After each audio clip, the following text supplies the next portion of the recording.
Okay, so this session is a split session, and I'll explain why in a moment, which is half on widening participation, half on academic advising and well-being. The reason we've split this is because what we're intending with Liz's work in relation to well-being and academic advising is that this will be one of a series of sessions. So this is very much just an introduction to some of the main themes and to raise those issues for you and for your attention. We will be recording these sessions, and what we will try and do is we will take some questions after each presentation and discussion, and then we'll aim to finish, well, ideally on time, but a few minutes beforehand if we can. So I'm going to hand over to Alex to introduce his work on WP and for his session. Thank you, David. Yeah, so my name is Alex Baratta. I work, as a lot of you know, in WP within SEED. I'll give the talk maybe 20 minutes, maybe a bit less, and there'll be time for questions and answers, of course. If you have any comments or questions, you can also use the chat function. I'll have to leave before 3, so any questions that might come after that, obviously, send me an email. The first thing I've done is use the group chat to post the link to the SEED working group reports. So that's not just what I do, it's all the different sessions. So Liz's work, mine, WP, careers, it's all there. So if you haven't accessed it already, it's a one-stop shop for all the reports. I also wanted to start with that because I want to bring up the report that I put together with my colleagues who are part of the group for WP to see, what I'm doing and what we hopefully can do going forward. The first thing I want to do, though, I haven't got a poll, nothing sophisticated, but you could just use the group chat to basically post in response to the question, what is WP? How do you conceptualize WP? Narinder and I are going to start a study this year, not looking at the WP students, because what I've heard from David, they seem quite satisfied overall with the shift to online learning. Hopefully that'll continue. So we're going to look at staff members in terms of how they understand, conceptualize, and approach WP, because it is a very broad term, and even categories within, like BAME, are also quite broad. Nothing is really one size fits all, but it's a term we use. So just to get started as an opening, if you could just post any comments about how you understand WP. Like I said, it's not a poll. I'm not taking statistics or collecting this. I'm just curious. How would you define widening participation? So just wait for some of the comments to come in. I'm going to try and think about this myself. I've been thinking about it the past year. It's okay. Students who may not traditionally consider going to university, and I agree with that. I think the key word is traditionally. Socioeconomic inequality, underrepresented groups. I'm not questioning people's understanding of WP at all. I'm just simply saying how we understand it because it is such a broad term. And I think so far the comments are all tying in. I'm not surprised with what how the university approaches this, using key terms like diversity, first-generation university students. One of the goals I've actually tried, one of the approaches I've tried with local schools, and with Trinity, is adopting this first in family approach. The first one in your family to go to university. That might or might not work. So yeah, all of these comments, I'm also asking to see if I've gotten it right, because I want to make sure the way I understand it is accurate in what I do, because I think widening participation is a bit abstract when you compare it to, say, international students. That's a bit more concrete. We know where they're from. We know if they're international at home, by and large. So with that, thank you for those comments. They're very helpful. I wanted to start to share the screen. I got a few documents I want to use. The first one is the action plan from the widening participation group in SEED. I have 5 other people who've joined up. We met, we discussed this with a lot of back and forth about what I am doing and how this might be better publicized and what I plan to do. Obviously, in the main, this is in response to the coronavirus, but not entirely, because I think if we just limit it to what I need to do right now, eventually the virus will go, things will get back to some kind of normality, and but my job will not quit, end. It'll still be going on. So some of this is for right now and beyond. It's not just for an immediate response to coronavirus. That's certainly part of it. So you can access this report, as I said, using the link I gave at the start, which is still there in the group chat function. I don't see, even though it's listed as an action point, it's not really an action point in a strict sense that you have to look at these websites and understand what WP is. But it's useful to look at it because it helps to conceptualize it and basically go with the university's definition. And the definition is, in italics, students from backgrounds where people do not generally go on to a university education, which would encompass lots of different students, low-income backgrounds, those with disabilities. One thing I have learned is a lot of different backgrounds fit in here, like those who are cared for and carers. And I'm working with the student union who are themselves working with students who commute, so they live at home.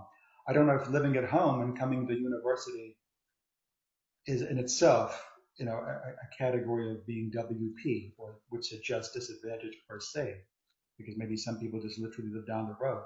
But the student union definitely picked up on this as a category of students who they feel are somehow, forgotten about based on the discussions I've had with people in the student union. So I'm doing a lot of work around the university and working with others. Since I started in September, I've met with about 50 people, including those outside of SEED, such as Mario Pezzino, who works in social sciences, to see what they're doing that we might consider. And the main reason was to let people know what I do, but also, as I've said before, to see what they think about my ideas. And for the most part, people said, just, do what you're doing, just get on with it and see how it goes. So that's what I've been trying to do. But as an action point, then, for lack of a better way to say it, I would just invite people to have a look at these websites. It's more than just simply giving a definition. Of course, it's much more than that. It's also giving examples of what the university is doing. And I think it can be useful if in any of your own roles you see areas which you could get involved with. And this is one thing I will pick up on in my talk. But in terms of an action point in a more strict sense, with Rashid, we run study skills sessions. Now, they started in the spring. They continue throughout the summer. And what I want to do and will do is run these not just school year wide, but also calendar year wide. I don't know about winter, but certainly the summer, and this has definitely been a response to COVID. It's not just been existing students who are already in SEED, whether they're going to graduate in December or continue in the years that follow. It's also been with students who are coming in to SEED this September. So I've worked with a lot of schools and given study skills sessions and, encourage students to keep them coming if they want them, which I did this through Lorena and Ashley. And they were not a large number of students, to be fair, but the same students kept coming back. So everything from how to write an essay, how to be critical, how to reference, how to hedge, how to write a dissertation. It was very varied. It's the same subjects I offer for current SEED students, but this was a different group of students. So I think, in a way, it's made me realize there's three groups. There's those who want to come to the university, those that are already here, and those that are kind of in the middle, who are scheduled to come in September, but we didn't know at that time if they were going to come or not, if they were going to take up the offer or not. So what I'm asking is, if you could, there's actually 5 things I'm going to ask of everybody, but don't worry, the first 4 will not take anything. It's not time consuming at all. The first one is, if you could pass on my email address, that's it, to your students in SEED. And I say this broadly, all students within SEED, because this is about WP students in the main. But I've mentioned many times, I do not think it's good to target WP, make them feel targeted, make them feel like we're offering study skills sessions because you're WP. Some of these students do not want to be identified perhaps as WP in the first place. So by default, you could say, I've had to open this up to everyone in SEED, which is fine. WP, non-WP, undergrads, postgrads. If you feel then that students would benefit from these study skills sessions and or a writing center which I run, then please just give them my email address. It's absolutely fine to not even try to answer their questions. Just say, look, just email Alex, he'll explain. While we're under lockdown, the writing center, which would have been face-to-face in my office, which I think works much better, it's had to become essentially, they send me the essay by email, which works, but then it kind of becomes more of a proofreading service. But when it gets back to normal, I will If they wish, I guess I'll keep the email option open. I'd rather make it as it used to be. We sit down, we go through it together. But that aside, if you could just let students know about the study skills sessions and the writing center, just give my email address and I can take it from there. As I said, this will run both semesters, end of the summer, and for students coming in. Now it'll be the students for 21, 22 when that starts again. So Rashid and I are going to meet soon to actually discuss the program of study skills sessions. It might involve offering some new ones. One thing we're going to discuss definitely is how we can make sure the WP students are attending, because since the spring and into the summer, we had, Rashid might know better, and Rebecca definitely, I think we've had about 500 or so students who've attended. It's been quite a lot of uptakes. Very often the same students, but it's been a lot of uptake, which is great. I'm guessing, I think, looking at them, a lot of them were those who were doing the MA, so they're going to be graduating December. Some are those who just started, whether it's undergrad or postgrad. So what you have now, this short blurb, is an excerpt from the SEED brochure that I put together.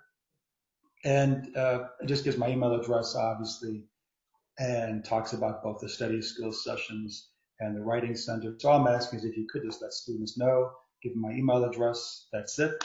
That'd be great. And then Rashid and I will think of a way to find out who's attending, i.e., do we have more uptake from WP students?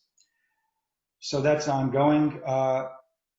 Third thing is, if you are involved in any kind of activities which involve, WP in some ways, have highlighted the key words: diversity, outreach, disadvantage, well-being, the kind of things that you actually mentioned when I asked, what does WP mean? If you could let me know, that'd be great. I mean, some of the things I'm mentioning, pretty much everything I'm mentioning today is nothing new. I've been in contact with a lot of people already about this, but now I'm, of course, putting it out there on a more broad level, which is great. So what I'm thinking of is if, for example, you're involved with local schools or not so local, if you know of those doing a PGCE who are doing work with schools, then please let them know about me.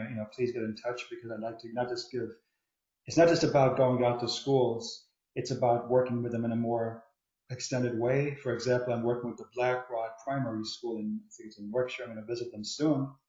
And that's about not just giving a talk, it's about working throughout for the next few years. They're actually asking for PhD students in MIE who can also, and seed-wide, I suppose, who can come in and give talks and do work with them to get them basically inspired for a possible university future. So the second point is, if you're involved in anything remotely related to WP and think I might be involved in some way or collaboration, if you could just give it a think and send me an email, that'd be great. I'm also going to ask, and will ask if you could, I'm going to mention this later, but I'll just give you a heads up. I've got funding, of course, for WP within SEED, and I have to give this in by the end of the month.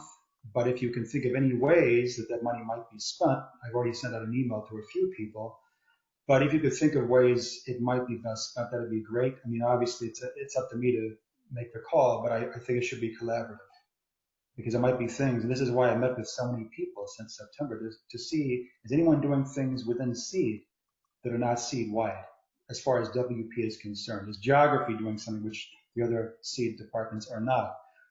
From what I've seen, the answer is no. So in a way, there's no one doing things that should be happening in MIE, or someone, we're doing things in MIE that should be happening SEED-wide. But there is still a need to join everything up. So that's why the Writing Center and the study skills, I think, do a good job in that regard, but there's maybe other things we can do. And I will also ask if you could share this document. This is the fourth request, but again, it's very low level. But if you could share this, I call it a brochure, you can call it whatever you like. But if you could share this as part of your induction materials, that would be greatly appreciated. Now, I sent an email asking for this a few months ago. If you want me to send the brochure again by email, that's absolutely fine. But it would be really helpful if you could use this brochure as part of your induction materials. Now, I know the content is already out there. It's going to be on the SEED student intranet. Rashid is putting that together. It's also on Blackboard under student resources. You can just click on WP and students will get this very information in front of them. So on the one hand, you could say, well, why do we need to put it as part of induction material if it's already out there? Well, I don't think this is redundant. I don't think, it's overkill. I think it's good to have repetition. I really do, because I found out from the My Learning Essentials team, which is much more well publicized probably, it's been around for much longer, that they said this, the students graduating in year 3 who never knew about the services offered by the library, like My Learning Essentials. And they're asking in year 3, why didn't anyone tell me? So I'd like this to be made as wide as possible. A second reason is because I'm in WP, so it makes sense that on the Blackboard student resources, this can be found there under WP. But going back to my original point, it's not always a good idea to target WP that way. It's a double-edged sword. You want to know if WP students are taking up these opportunities, but is it good to necessarily ask them, are you WP? I may have to find a way around that. This brochure does not mention WP. It just mentions SEED. Now, I say this brochure, sorry, I'm going to bring it up shortly. It's just 2 sides. When we're back on campus, I will make copies of this A4. There's 2 sides of A4, as I said. I'm going to put multiple copies around the SEED building, so Arthur Lewis, Humanities, Bridgeford Street, and Allen Wilkinson in the reception area, so that way students can actually have a hard copy in their hand. But until that happens, if you can make it part of induction materials, I suppose it would be put online. I will bring it up shortly, but I'm going to finish this first. And finally, the 5th point, which is going to take time, your time, but if you could consider it, I have created 2 SEED links, as I call them, with Trinity and Waterhead Academy. I'd like to expand in the future to Oldham and Connell and Zavarian and Loretto. So let's just see how it goes with Trinity and Waterhead to start with. It's not going to happen this semester, but hopefully in the spring we can get students that can actually come on campus. And it's going to mirror what the FBMH do with the work experience week, except it's going to be not 1 week, 1 day. And what I will need is ideally support from people who work in SEED within the different areas. Now, I already had staff come forward, and I am grateful, but I think the more the better. That way, if we have just say 10 staff who work throughout the different areas of SEED, it might be the case that just once a year I may call on you. It's not just about going out to give talks with me.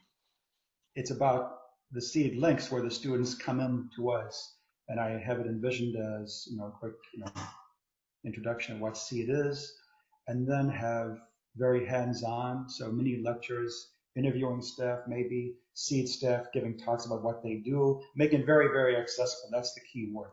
So we can see in a way, make the students realize how academic research can be brought off the shelf and can be very, as I said, accessible and enjoyable. So that will hopefully start in the spring. And it's not just simply they come in, they do this bit, and they go home. That's the end of it. It's got to be ongoing. So when they get back to school, they'll be doing a research project based on what they did. And then my contact at Waterhead, Neil, has suggested they come in the next year and give a discussion too, as a presentation, a PowerPoint to say, here's what we learned, here's what we've taken from it. That'd be great. So it's not just simply a one-off, because I don't think that's going to work as well as it could. They come in, they do something back at school, so it's ongoing. It's not over yet, and it goes. So it's really lasting the whole year. Having SEED brochures all over Waterhead and Trinity, and posters, anything at all to really drive home the point.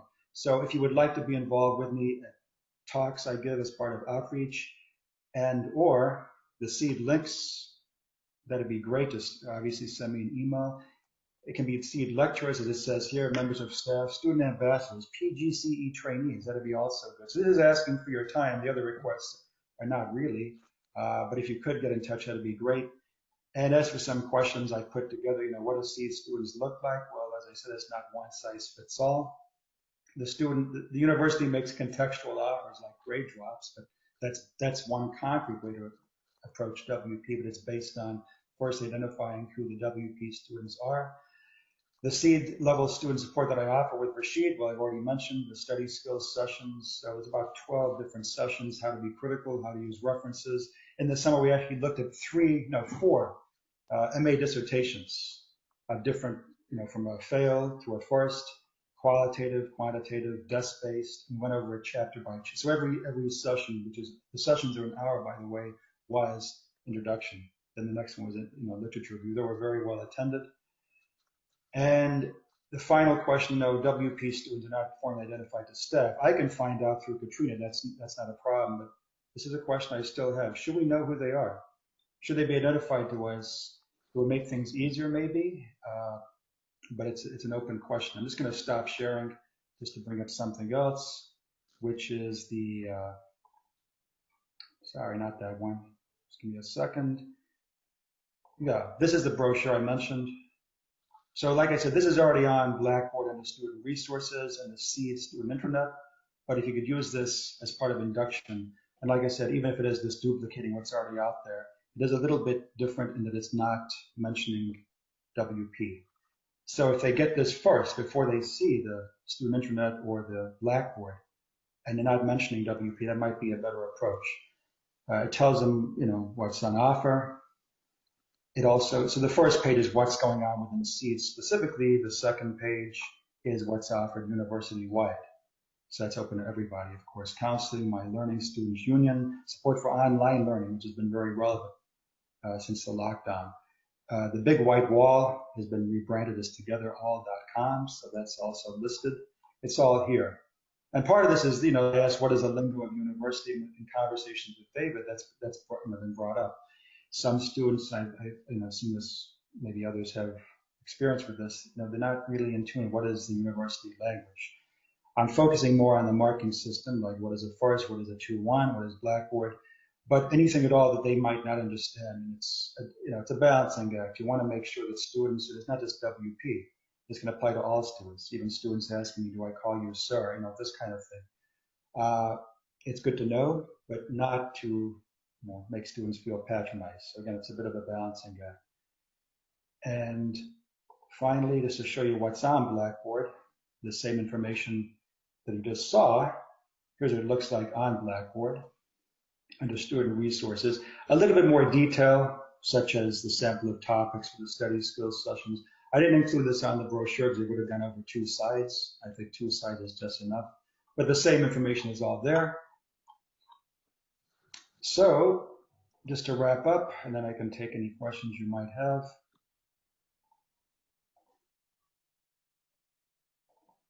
In summary, please direct all your students to me for the study skills and the writing center, or the study skills can also be Rashid. I'm not trying to leave them out of the picture.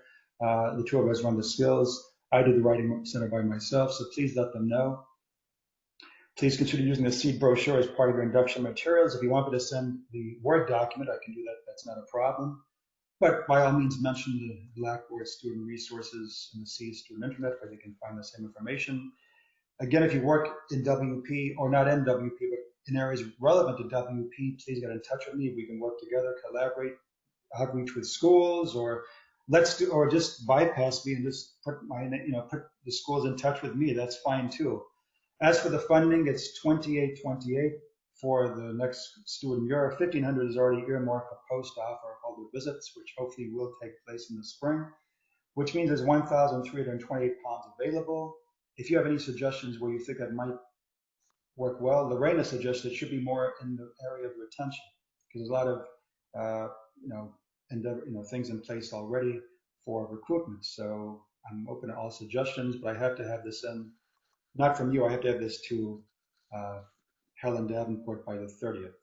And finally, if you want to work with me as far as outreach goes, telling students about geography or PEM or architecture or MIE, which itself is a huge area, please let me know. Thanks to those who already volunteered, and also for those who are going to be coming in to visit us as part of the SEED links, hopefully in the spring if you want to be involved, or know people that might be student ambassadors, that would be great.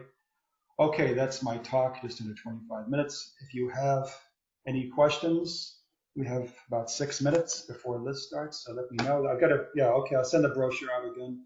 Thanks, Sylvie. Anybody else? So if you want the brochure, I'll send it to you, Sylvie. Anyone wants it, just let me know. Any other questions, though, about anything at all? Just making a note of this. Alex, can I just raise the question of student access to get online? Because that was one of the big issues at the end of the semester, where students who, not just WP, but students who just couldn't get online. Has that link been shared on your list of resources?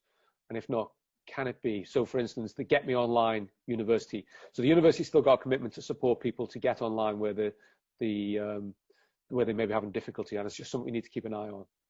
It is on the list. It is on the brochure as far as an email address goes, because that's all I was given when I made.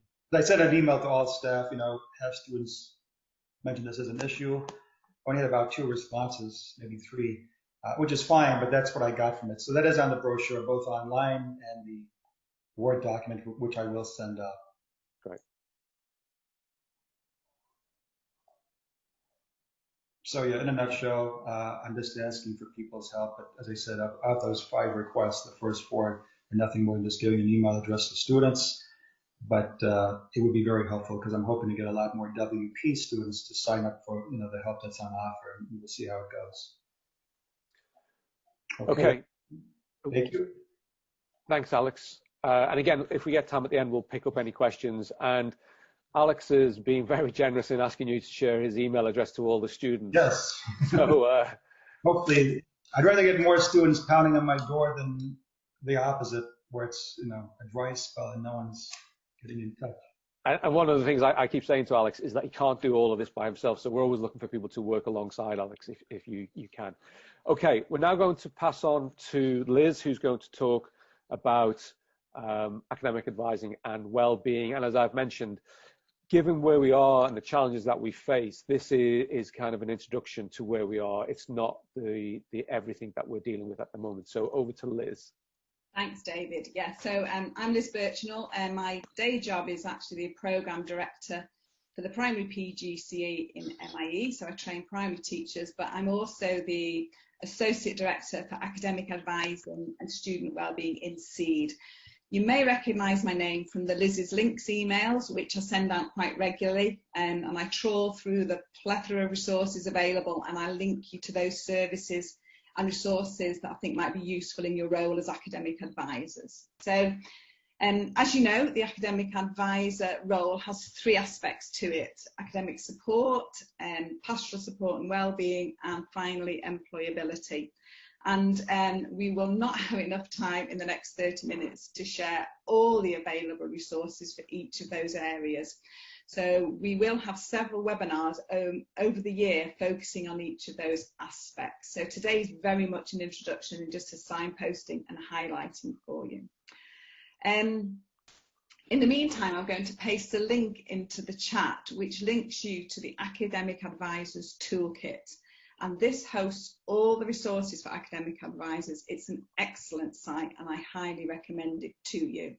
So just bear with me when I just copy and paste that into the chat. I think some of you undoubtedly will already have seen that site.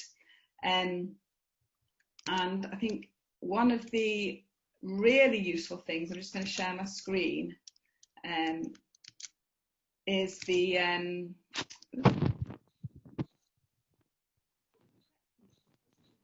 question.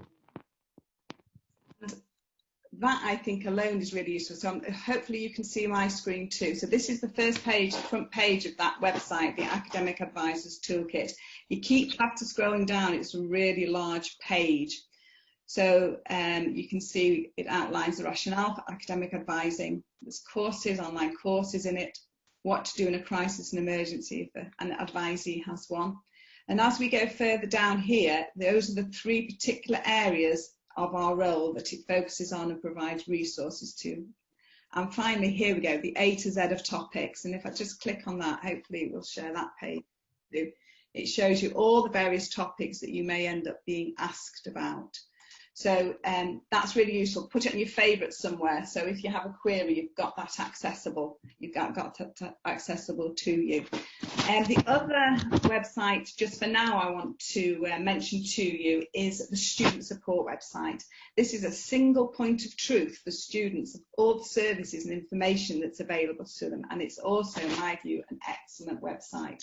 And again, I'm just going to post that into the chat. So this is one for you to share with your students as they arrive. And again, they should have that somewhere in their favourites.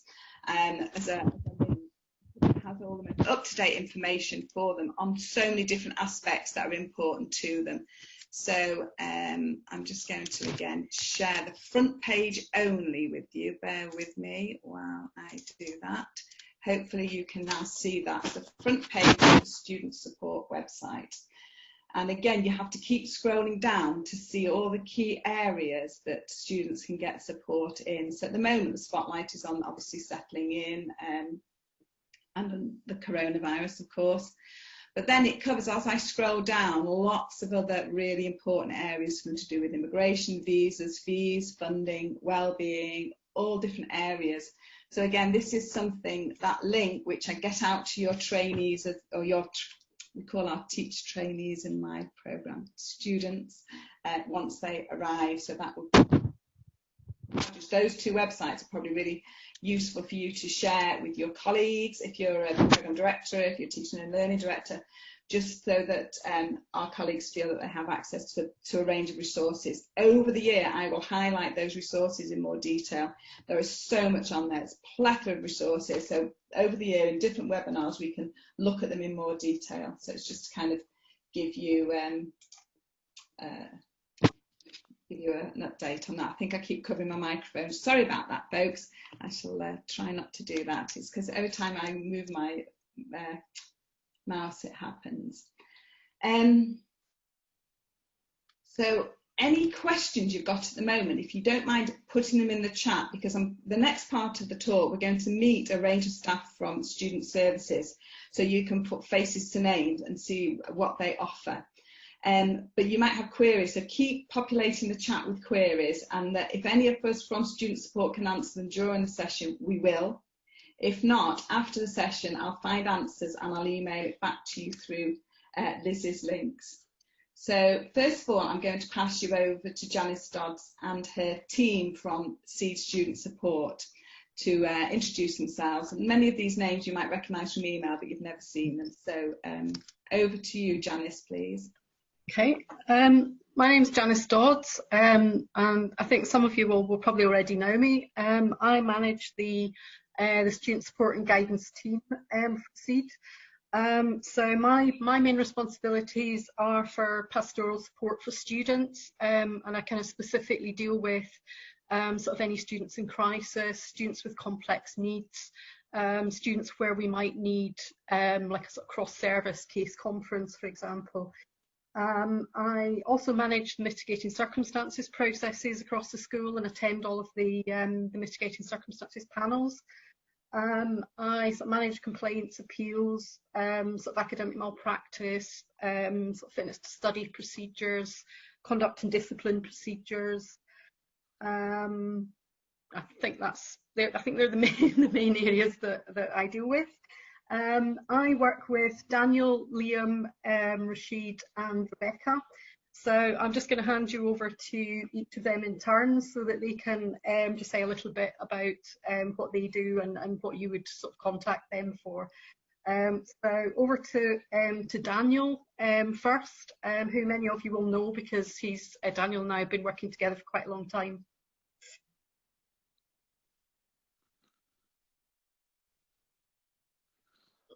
You're famously on mute, Daniel.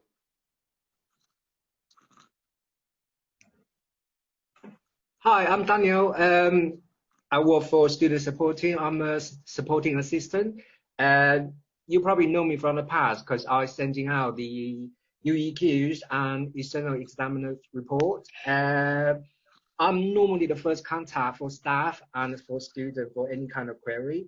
I'm also sending out disability support report each semester. I also process and action the student research fund and student experience fund. Thank you. Okay, Liam.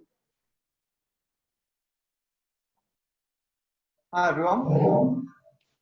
Yeah, my name's Liam. So I work with Daniel, Janice, Rashid and Rebecca. My role is probably sort of four main parts to it. So one of the main parts is that I'm DAS coordinator for the school. I liaise between sort of obviously the DAS team and students, academics, and support guys just to pass on support plans or to make sure support's in place, etc. Another part of my role is academic malpractice. So I sit in on the hearings with David. I send letters to students, I inform them that stuff's going ahead, and I'm kind of like a go-between in that process. Another part of my role, so similar to kind of what Janice says, I sit on the mixed search panels as well.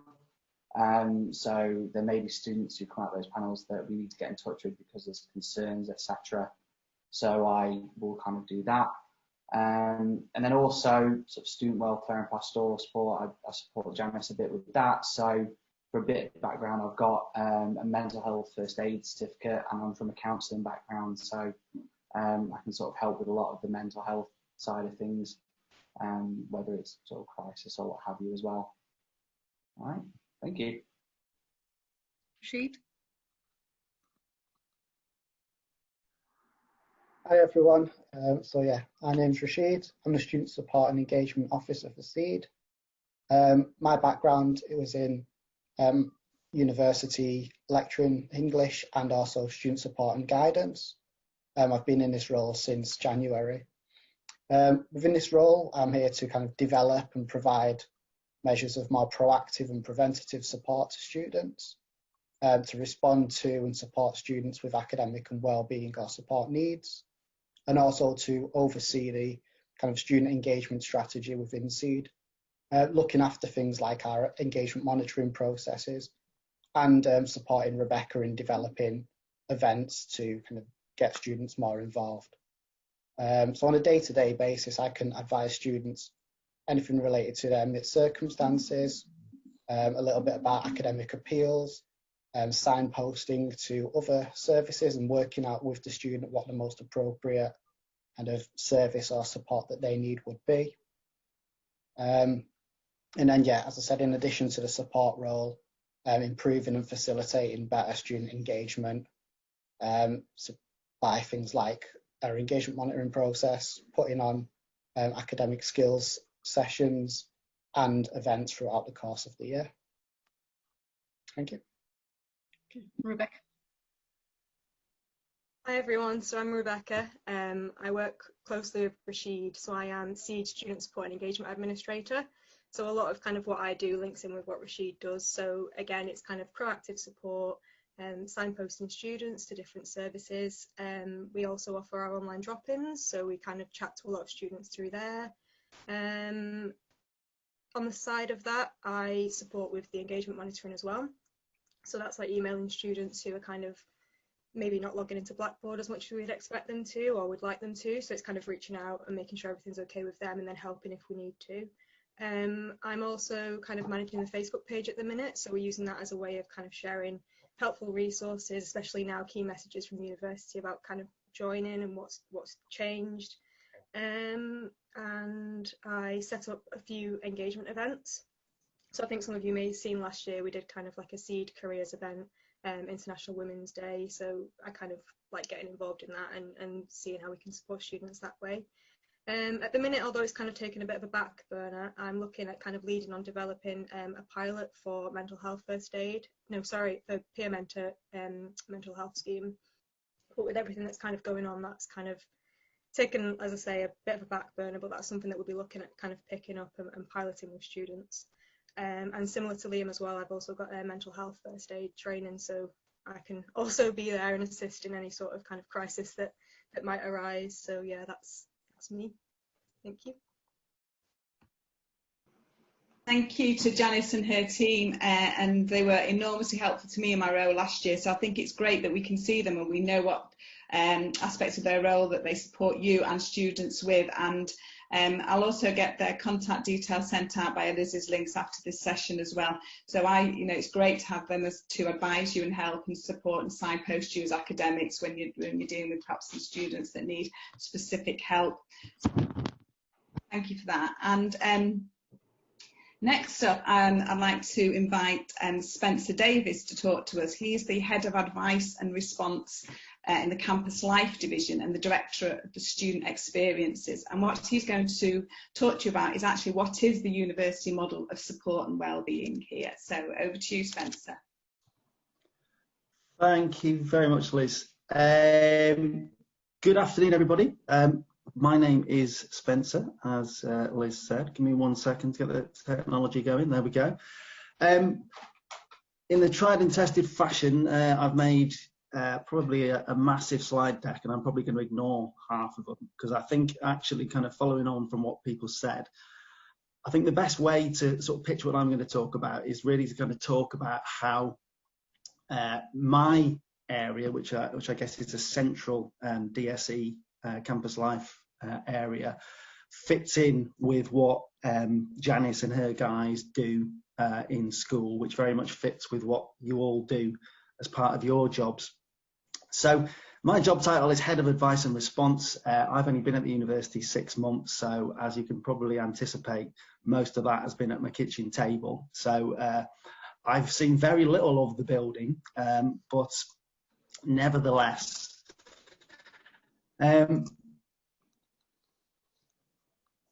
quite clearly, the students that you come into contact with, whatever your subject is, whatever your specialism is, what your role is, there are lots and lots of pressures on students.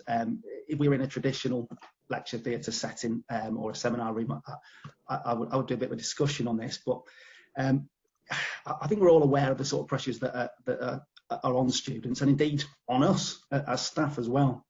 And that clearly means that aside from what perhaps is their primary purpose or perceived primary purpose to come and get a qualification, there are lots of things mitigating against that, which as academics, academic advisors, anybody in any role across the university, we have got a responsibility to try and help mitigate against those factors, to try and help our students.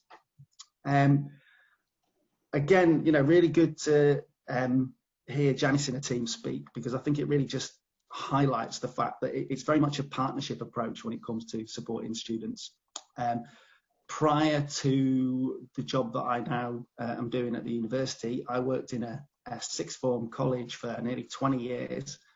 And as you'll remember, through coming through such things yourselves, a much smaller beast size-wise in terms of staff and students than Manchester University. So clearly there's not just one support office or one careers person to go and see, etc. It's very much a partnership approach. In terms of what Janice and her team do, they're clearly based within the faculty, and as described by Janice and her team, they're kind of like one of the first line responses to student support needs within your area. But before that, one of the first ports of call for many students, if they've got an issue, is going to be the people that they see most often, which will often be lecturers, academic advisors, and so on. So we've all got a responsibility. There's lots of resources which I'm going to sort of go through in a minute, some of which Liz has talked about already. But what we want to do clearly is sort of empower you to be able to assist students in an appropriate way, which doesn't mean for everybody, quite clearly, becoming a mental health professional. Far from it. One of the key roles that you'll play is in terms of being able to signpost, which could be as simple as contacting Janice or one of her team for advice.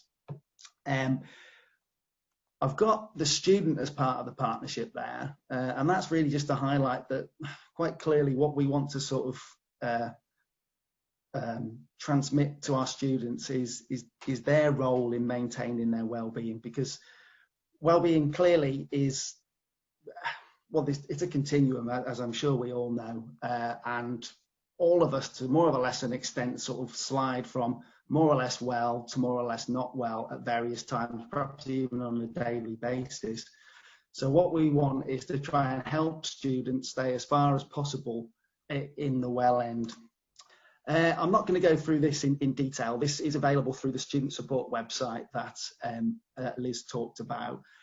But essentially, the university, in the background, we operate what you call a stepped care model, which, if you're not familiar with it, it is just really a hierarchy of needs.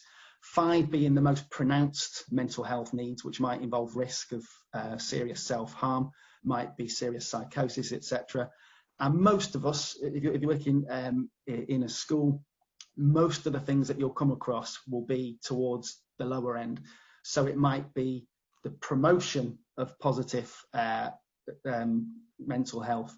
Liz talked about Liz's list. One of the things that my team do, the Central Wellbeing team, is they produce weekly assets with all sorts of things, again, that you'll get the link to this, about being motivated, coping with isolation, exam stress, the benefits of social, social activity as far as one can in the current circumstances, etc. So there's positive well-being, and then as it gets further up the steps, we start talking about involving more specialist services, which I'll talk about in a second. Two really great sources, as Liz has already talked about. There's the student support website, which is the student-facing one-stop shop for resources, and there's pretty much everything that you can think of on there. And if there are things on there that you think we really could do with a resource on X, Y, or Z, you can contact Liz or Janice or myself directly, and my team very much want to kind of respond to what you're perceiving on the front line as what's needed by students. The other one, I did put it in the chat earlier on, there's a staff-facing one called, see what we did here, supporting students, is the other way around. So that one is aimed at staff, and it's got training resources, it's got links to FAQs, it's got all sorts of things that would help you in a role. As I said previously, one thing that you might be doing in your role is to refer things on to Janice and the team. They're also within the student support website, again, that you've got the link to. You can find all the different university services, and it will detail, what the referral routes are, who do you contact in particular situations. The counselling service, as you can imagine, counselling service is a very busy, oversubscribed service. So booking into that has to be done via a specific route, and if through a triage system it's decided that the threshold hasn't been met for counselling, but some other wellbeing service would be appropriate, then that would be done within my team as well. Something else which is fairly new to the university, which is where my job title comes from, advice and response. Again, taking Janice's name in vain again here, I've mentioned you about 5 times, Janice. Janice and I have worked, for example, there might be a student of concern within SEED that requires a case conference of pulling together various people to look at what the best course of action is. Sometimes students, as you'll know, go missing or out of contact. They're not responding to their phone or email. They're over 18. Therefore, in order to use any kind of emergency contact, we have to appeal to the Information Governance Office to basically break GDPR. Well, not break GDPR, but have an exception to GDPR. So my team would be the channel to be able to do that, and we've got, pleased to say, lots of success in being able to happy endings for finding students and so on. I already talked about DAS. DAS is within the campus life team, the disability service. Already talked about your role. One of the key things, again, and I'll wrap up now, but just to reiterate again, nobody is expected to be an expert in every single aspect of well-being, or even any aspect of well-being or mental health. But the key thing is just to know where to look and who to ask. And as I say, if I could give you 3 key things, which we've already mentioned today: your own school support office, the Supporting Students website, and the staff-facing supporting students website.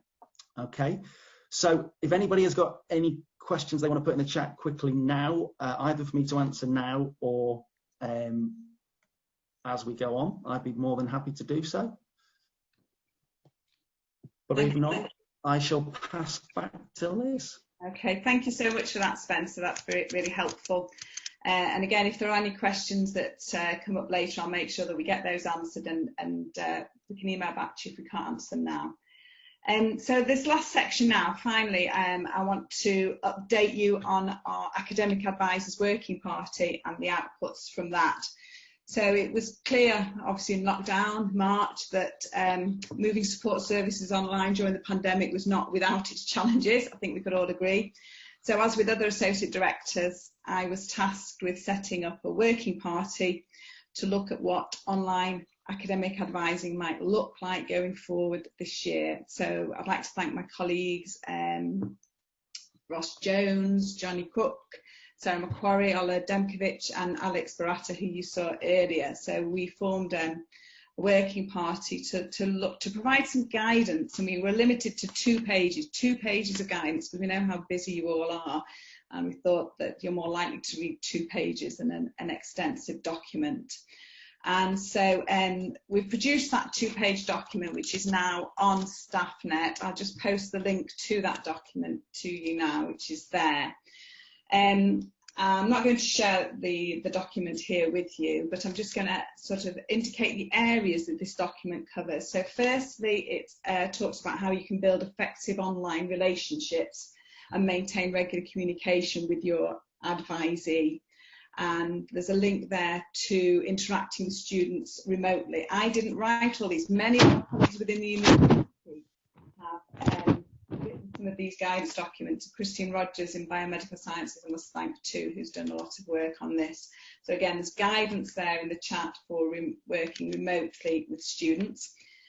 Our 2-page document also outlines that you're to have an individual online or when it's safe, face-to-face meetings with every student in terms of academic advising. Now, I know the guidance seems to be continuously changing, and most recently with yesterday's announcement. So at the moment, the current guidance, this might change by next week, is that academic advisor meeting will be an online meeting. And I'll update you through Liz's links, and I'm sure it will be on the website once Central Policy has any update to that. You are not expected to have all the answers when you are in your academic advisor meeting. So the toolkit then again also signposts you to the A to Z of answers, which I've already mentioned earlier. The document also offers guidance about what if I'm not able to work for a period of time. So as a member of staff, what happens then? It offers that guidance. It's some tips of things to be mindful about when arranging virtual meetings, and also what to do if you have concerns about an advisee as well. So that document is all those. The working party also looked at trying to produce a template for a record for these online academic advisor meetings. So I know lots of you in your different schools already have an existing template, record, booklet where you record the outcomes of your academic advisor meetings. Before COVID struck, Ross Jones from Geography, Johnny Crook and I were trying to work on an electronic version of a document, but things have since then overtaken us. And so what the working party have done is just produced a very simple 2-page template of a record that could be emailed between yourselves and your advisee. Since then, I believe that Microsoft Teams, which I think we all have access to shortly, will enable a confidential document sharing facility, and IT are looking at the moment. So I will update you again via Liz's links if it looks like there might be some facility that we can use in the Microsoft Teams suite as well. And finally, just before I go, I want to just post in to the chat again some useful links, as it were. and pieces of information. So I'll just put that in. And again, if you can share these with other colleagues, that will be helpful. People who've not been to this session. Doesn't let me do it when I have lots of them to link. I'll send that to you out by an email. That's not a problem. So there's a whole load of other links which I'll put in a Lizzie's links, and then if you forward as appropriate to colleagues if you think they need them. Just going back to something that Spencer said before I finish and see if there are any questions. I'm now linked into the Wellbeing services, events that go out to students. And so through Lizzie's link, I do select some that might be appropriate for your students. So again, if I do send something to you, it's entirely up to you about who you forward that to in terms of your students. But just to let them know, obviously there's going to be a lot of online wellbeing and social activities at the beginning of term to try and build that sense of community and make the students feel a part of the university and feel connected to us. So do watch out for those Lizzie's links.